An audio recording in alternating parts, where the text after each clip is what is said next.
And joining us now on set is Minister of Trade and Industry Paula Gopee-Scoon. Good evening and welcome, Minister Gopee-Scoon. Good evening, and I'm happy to be here. Okay, well, a lot of good news from the Finance Minister during his mid-year budget review this morning. He said that the economy is up, that the energy and the non-energy sectors are booming. Are we to say that we're out of the belt tightening period right now? Absolutely not. Indeed, the Honourable Minister of Finance came to the population this afternoon with very good news and spoke about our improved revenue situation, spoke to our overall macroeconomic situation, spoke to the fact that our debt was down, but an overall improvement in our economy, given us a growth forecast in 2018 of 2%, in 2.2% in 2019, 2.5% in 2020. So it has been pretty good, pretty good news. But the Minister of Finance also took the time to say that and to exhibit some caution that we're not totally out of the woods, but there was enough to talk about in terms of a positive outlook for the future and the fact that we are experiencing great economic stability. And I say so, he raised caution about the increased oil prices, the effect that it has at the pump, and the fact that at the end of the day, it calls for an increased subsidy on the part of the government, and that is going to be quite substantial. So yes, overall, very good outlook. And we're turning the corner, but there is some caution as we go along. Okay, well, with oil and gas prices at $70 a barrel, well, we know that oil and gas is a volatile commodity, and this could change overnight. So what is in place in case this happens? You know, and any of the plans by the government?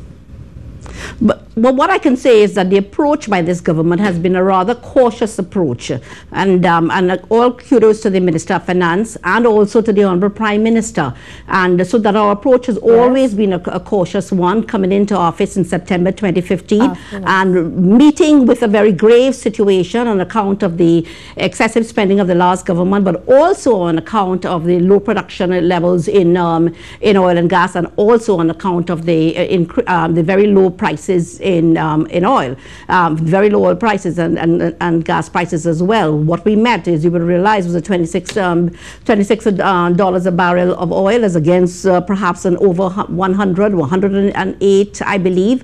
And so we had been very careful in our approach and in the execution of our duties, bringing us to this point. So with that high level of prudence, I can say that this is going to continue, so that while the forecast is good, and there are great signs ahead in terms of the in terms of the improvement in the economy, the approach by the government of prudence is a good one, and this will continue. And but the outlook, the Minister of Finance took the time to see with regard to oil prices is an unexpected one, where oil prices would probably be at the level that it is now, or perhaps even a bit higher.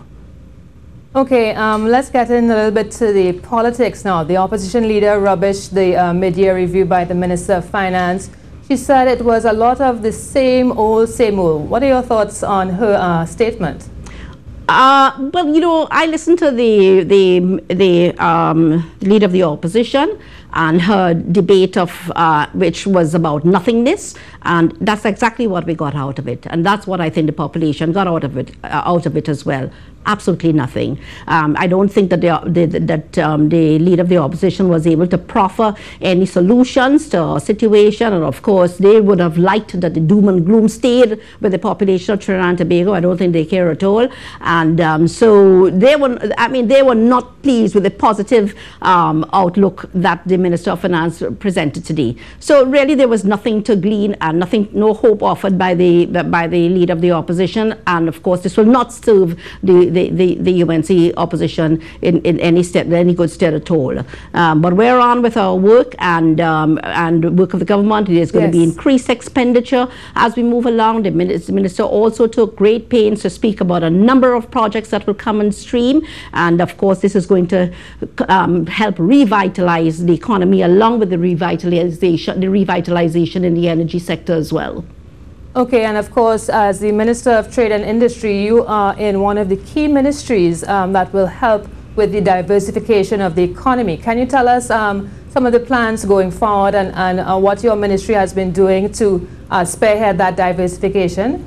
There are several ministries that are involved in the diversification process. And even today, when the Minister of Finance spoke about the Couva Hospital, which is now going to be re-engineered to this medical training facility and medical hospital, that in itself is diversification, because you're talking about medical tourism and health tourism. So it's not only the Ministry of Trade and Industry, but happily so, the Ministry of Trade is involved in terms of the maritime sector, in terms of the manufacturing sector, and the Minister of Finance did today speak about the Exim Bank facility, which was launched only within the last week. He did, and which is to assist manufacturers. And in the Ministry of Trade and Industry, we too launched in November our grant fund facility, a $25 million grant fund facility for small and medium-sized manufacturers and agro-processors as well. Even within the maritime sector, the government has come up with several policies to grow the sector, including the coal stacking and transshipment policies. There is also there's ongoing work to improve the yachting sector as well, and there's also been the announcement of a marina for Tobago, and so that the request for proposals for that marina would soon be out in the public domain. Also, the ITS sector, which I'm speaking about animation and software improvements and so on, that is also underway. The Minister of Planning would have given several grants only recently, and of course there are improvements as well to come with diversification in the agricultural sector as well. Only yesterday, we actually turned the sword for the Maruga Agro-Processing Park and Agro-Processing and Light Industrial Park, and that is work which the Ministry of Trade is doing in tandem with the Ministry of Agriculture, Lands and Fisheries to revitalize the agricultural sector in Maruga. So there's much space ahead with diversification. The results are not that you would see overnight, but certainly the work is apace, and certainly our role is pivotal in the Ministry of Trade and Industry. I have also forgot to talk about the creative sector as well. There are several programs which have been launched, including the Live Music District, including the bespoke tailoring facility, which is well underway with great success as well. So there's much ahead. We have mapped a way forward, all of the ministries that are connected with diversification, and we are moving ahead with it.